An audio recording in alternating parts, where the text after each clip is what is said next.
तो इसमें आप सबको जो शब्द के 5 प्रकार हैं उनकी मैं विस्तार से जानकारी दूंगी, जिसमें एक था प्रकार के आधार पर। तो प्रकार के आधार पर 2 भेद थे, जिसमें एक था सार्थक और दूसरा था निरर्थक। तो नंबर 1 पे है सार्थक। जिन वर्ण समूह का कोई निश्चित अर्थ होता है, निश्चित अर्थ निकलता है, उसे हम सार्थक शब्द कहते हैं। जैसे राम है, बाजार है, किताब है, ये सब निश्चित अर्थ है। तो सार्थक जिन वर्ण समूह का कोई निश्चित अर्थ निकलता है उसे सार्थक शब्द कहा जाता है। जैसे राम, बाजार, किताब, मेज, कुर्सी, ये सब क्या है? ये सब एक अर्थ देने वाले शब्द हैं, तो इन्हें हम सार्थक शब्द कहते हैं। नंबर 2 पे आता है निरर्थक। जिन वर्ण समूह का, वो शब्द तो होते हैं लेकिन जिन वर्ण समूह का कोई निश्चित अर्थ नहीं होता। जैसे मान लीजिए रोटी है, तो रोटी का वोटी, बड़बड़ है, गड़बड़ है, छक छक है, ये सब क्या है? इन सब का कोई निश्चित अर्थ नहीं होता, इसलिए इन्हें हम निरर्थक कहते हैं। दूसरा भेद आता है इसमें व्युत्पत्ति के आधार पर। शब्द का दूसरा कौन सा प्रकार है? व्युत्पत्ति के आधार पर।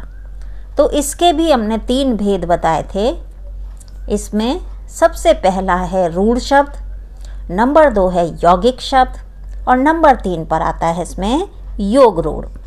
तो व्युत्पत्ति के आधार पर रूढ़ शब्द, यौगिक शब्द, योग रूढ़। नंबर 1 पे है, नंबर 1 है रूढ़ शब्द। ऐसे शब्द जो किसी शब्द से मिलकर ना बने हों। ऐसे शब्द जो किसी शब्द से मिलकर नहीं बने हों, अर्थात वो स्वयं में, खुद में पूर्ण शब्द हों। जैसे दिन, रात, आग, शेर, ये सब क्या है? ये शब्द किसी दूसरे शब्द से मिलकर नहीं बने हैं, अपने आप में पूर्ण हैं, तो इन्हें हम रूढ़ शब्द कहते हैं। नंबर 2 पे है यौगिक शब्द। यौगिक 2 या 2 से अधिक सार्थक शब्दों से मिलकर बने हों। 2 या 2 से अधिक सार्थक शब्दों से मिलकर बने हों, जिसका अर्थ होता है, जिसका मतलब होता है क्या? जुड़कर बनना। जुड़कर बनना। जैसे क्या कि पाठ धनशाला, पाठ धनशाला, तो ये क्या 2 शब्दों से जुड़कर बना? तो जुड़कर बने ना, तो क्या? पाठ धनशाला, पाठशाला। भोज नालय है ना, ये भी क्या है? भोजन धन आलय, भोज नालय, ये भी 2 शब्दों से मिलकर बने। तो यहाँ पर होगा यौगिक शब्द। एक तीसरा है इसमें योग रूढ़। योग रूढ़ ना, योग रूढ़ क्या? कि इन शब्दों का अर्थ सामान्य ना होकर किसी व्यक्ति विशेष के लिए होता है और यह 2 या 2 से अधिक शब्दों से मिलकर बनते हैं। 2 या 2 से अधिक शब्दों से मिलकर बनते हैं और एक अलग ही अर्थ निकलता है, इसका विशेष ही अर्थ निकलता है ना। तो क्या कि इन शब्दों का अर्थ सामान्य ना होकर किसी व्यक्ति विशेष के लिए होता है और ये दो या दो से अधिक शब्दों से मिलकर बनते हैं।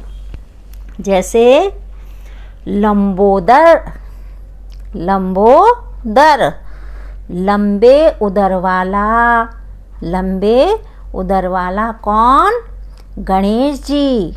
ऐसे ही नंबर 2 क्या? दशानन, 10 मुख वाला, 10 आनन हैं जिसके, 10 मुख वाला कौन? रावण। तो ये है हुआ आपका योग रूढ़। तो ये शब्द का दूसरा प्रकार है व्युत्पत्ति के आधार पर, जिसमें 3 भेद पढ़े आपने, रूढ़, यौगिक और योग रूढ़। तीसरा आता है इसमें अर्थ के आधार पर शब्द के भेद, अर्थ के आधार पर।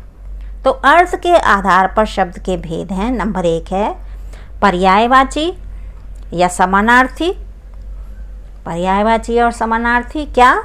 कि जब शब्द अलग अलग होते हैं, जब शब्द अलग अलग हो लेकिन शब्दों का अर्थ एक सा होता है। पर्यायवाची या समानार्थी, जब शब्द अलग अलग हों लेकिन शब्दों का अर्थ एक सा होता है, वहाँ पर्यायवाची या समानार्थी होते हैं। जैसे एक शब्द है आग और उसी के समानार्थक, उसी के समानार्थी कौन से? अग्नि, पावक। ऐसी पानी, पानी है, पानी का समानार्थक समान अर्थ वाले क्या? जल, नीर। तो ये है पर्यायवाची या समानार्थी। दूसरा आता है समरूप भिन्नार्थक, समान रूप वाले भिन्न अर्थ वाले। क्या? कि ऐसे शब्द जो समान तो सुनाई देते हैं, ऐसे शब्द जो समान सुनाई देते हैं लेकिन अर्थ उनका भिन्न भिन्न होता है, अर्थ उनका अलग होता है। जैसे मेल, मैल, बेल, बैल। तो देखिए एक से सुनाई दे रहे हैं, है ना, लेकिन देखिए कैसे थोड़ा सा फिर भी इनके जो अर्थ हैं वो भिन्न हैं। मेल, मैल, बेल, बैल। बेल एक लता और बैल, बैल आप सब जानते ही हैं जो बैल है ना। तीसरा आता है इसमें विलोम या फिर विपरीतार्थक। ऐसे शब्द जो विपरीत अर्थ वाले होते हैं, जिनका उल्टा अर्थ होता है, जो विपरीत अर्थ वाले होते हैं, उन्हें हम विलोम या विपरीतार्थक कहते हैं। जैसे चांद, चांद का विपरीत क्या होगा? सूरज। जैसे रात, रात का विपरीत क्या होगा? दिन। तो ये विपरीत अर्थ वाले शब्द हैं। नंबर 4 आता है अनेकार्थी। ऐसे शब्द जिसके अनेक अर्थ होते हैं, जैसे शेर,